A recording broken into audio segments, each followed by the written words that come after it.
Wait, bout Daniel Zellhuber coming in at minus 255 against Christos. Giagos sitting at plus 205.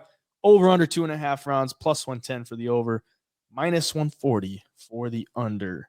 Daniel Zellhuber, 13-1, coming off his first UFC win against Lando Venata. He's 4-1 in his last 5. He lost his debut to Trey Ogden.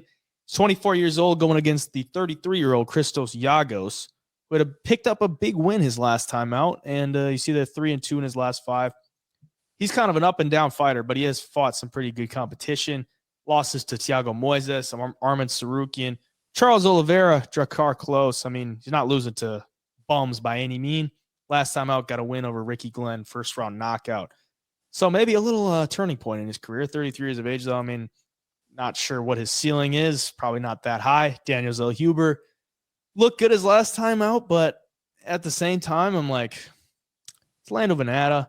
Lando's a veteran. You're kind of getting a similar type guy here with Christos Giagos.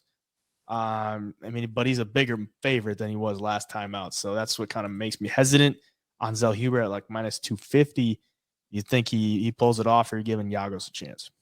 I do. I think Zellhuber gets it done. I know he had that first fight in the UFC that was rough for him and kind of dropped the ball against Trey Ogden, really. But we saw him fight live against Lando, and Lando has a lot of losses on his record, but he's fighting Zellhuber, who's a great striker. Lando's also never been finished in his whole entire UFC career. He's been subbed one time, I think, in his debut, but other than that, never been knocked out.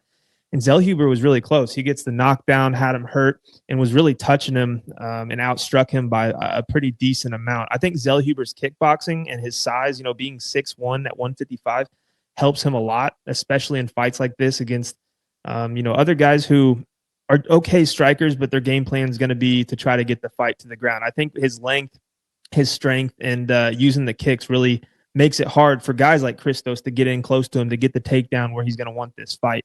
So if it stays on the feet, I think it's going to look like the Lando Venata fight. I think Zellhuber is just going to pick him apart.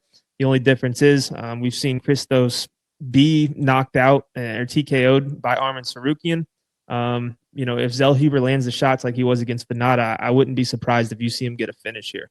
I do think Zellhuber, pretty high ceiling, especially with that style. Like, he is fun to watch. He's really, really technical with the kickboxing. He's just, the key for him here is just keep it on the feet, because if he does, there's not a lot of guys like Christos and Lando Venata who are going to outstrike him by any means. Like, he's got the size and he's got the skills. So if he keeps it there, I think he gets it done. I think the fight will spend the majority of it on the feet, and for that reason, I'm going to stick with Daniel Zellhuber to get it done.